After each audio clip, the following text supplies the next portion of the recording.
ವೃದ್ಧದ ಒಂದು video viral ಆಗ್ತಾ ಇದೆ. 84 ವರ್ಷದ ವೃದ್ಧನಿಗೆ ಬಿಹಾರದಲ್ಲಿ ಶಿಕ್ಷೆ ಕೊಟ್ಟಿದ್ದಾರೆ ಅಂತ ಅಂದ್ಬಿಟ್ಟು ರಿಯಲಿ ಶಾಕ್ ಆಗ್ತಿದೆ ಅಲ್ವಾ. 10 ವರ್ಷಗಳ ಕಠಿಣ ಕಾರಾಗೃಹ ಶಿಕ್ಷೆ ಅನುಭವಿಸುವಂತ ಶಿಕ್ಷೆಯನ್ನ ಕೋರ್ಟ್ ಇವರಿಗೆ ಕೊಟ್ಟಿದೆ.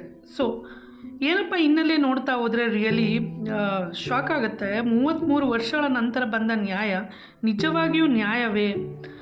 ಕೆಲವರು ನ್ಯಾಯಾಂಗ ಪ್ರಕ್ರಿಯೆಯ ಈ ವಿಳಂಬವನ್ನು ರಿಯಲಿ ತುಂಬಾನೇ ಒಂದು ಹೇಟ್ ಮಾಡಿ ಕಮೆಂಟ್ಸ್ ಆಗ್ತಾ ಇದ್ದಾರೆ. ಅಬ್ಸರ್ವ್ ಮಾಡ್ಬೋದು, ಈ ಒಂದು ತೀರ್ಪು ಏನು ಬಂದಿದೆ, ಆ ಒಂದು ಆರೋಪಿ ಆ ವೃದ್ಧ ಸ್ವತಃ ತನ್ನ ನಡೆಯೋಕ್ಕೂ ಆಗ್ತಾ ಇಲ್ಲ ಅಂತ ಪರಿಸ್ಥಿತಿಯಲ್ಲಿದ್ದಾರೆ.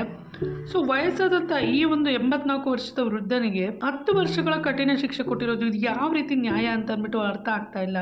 ಸಂಬಂಧಿಕರಲ್ಲೇ ನಡೆದಂಥ ಒಂದು ಗಲಾಟೆ ಅಂತೆ. ಅಂದರೆ 1992ರಲ್ಲಿ ಒಂದು ಜಗಳ ನಡೆದಿರುತ್ತೆ. ಬಿಹಾರದ ಒಂದು ವೈಶಾಲಿ ಅನ್ನುವಂಥ ಒಂದು ಡಿಸ್ಟ್ರಿಕ್ನಲ್ಲಿ ಒಂದು ಹಳ್ಳಿಯಲ್ಲಿ ಹಸು ಕಟ್ಟುವ ವಿಚಾರ ಮತ್ತು ದಾರಿಯ ಬಳಕೆಯ ಕುರಿತು ಒಂದು ಜಗಳ ಆಗಿರುತ್ತೆ. ಆಗ ಅವರು ಒಂದು ಬಂದೂಕನ್ನು ಯೂಸ್ ಮಾಡಿ ಶೂಟ್ ಮಾಡ್ಲಿಕ್ಕೆ ಹೋಗಿದ್ರು ಅಂತ ಅಂದ್ಬಿಟ್ಟು ಒಂದು ಕೊಲೆ ಆರೋಪ ಈ ಒಂದು ವೃದ್ಧ ಮತ್ತು ಇವರ ಒಂದು ಫ್ಯಾಮಿಲಿ ಮೇಲೆ ಇರುತ್ತೆ. ಈ ಒಂದು ಕೇಸ್ ಸತತ 33ರಿಂದ 34 ವರ್ಷಗಳ ತನಕನೂ ನಡೆದಿದೆ. ಅಂದರೆ ನಮ್ಮ ಒಂದು ನ್ಯಾಯಾಂಗ ಎಷ್ಟು ಫಾಸ್ಟಾಗಿ ನ್ಯಾಯ ಕೊಡ್ತಾ ಇದೆ ಅಂತ ಅಂದ್ಬಿಟ್ಟು ನೋಡ್ಬೋದಲ್ವಾ.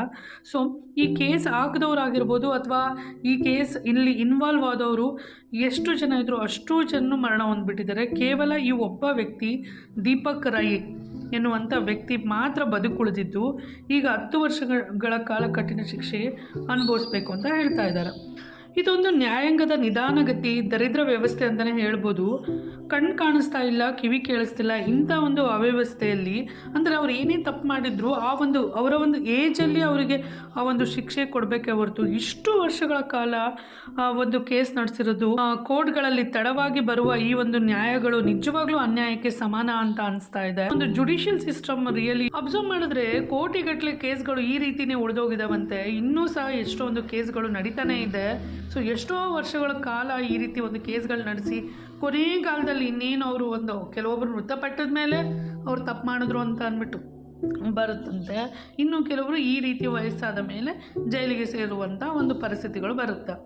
ಈಗ ಜನಗಳು ತಪ್ಪು ಮಾಡಿದ್ರೆ ನ್ಯಾಯಾಲಯ ದಂಡ ವಿಧಿಸುತ್ತೆ. ಅಂದರೆ ನ್ಯಾಯಾಲಯ ಮಾಡಿದ ಈ ವಿಳಂಬಕ್ಕೆ ಯಾರು ಕ್ರಮ ತಗೊಳ್ತಾರೆ?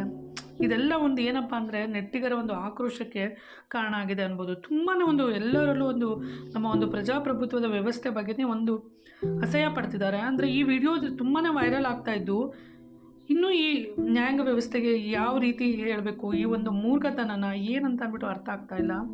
ತ್ವರಿತವಾಗಿ ನ್ಯಾಯ ಕೊಡುವಂಥ ಒಂದು ನ್ಯಾಯ ಯಾವಾಗ ಬರುತ್ತೋ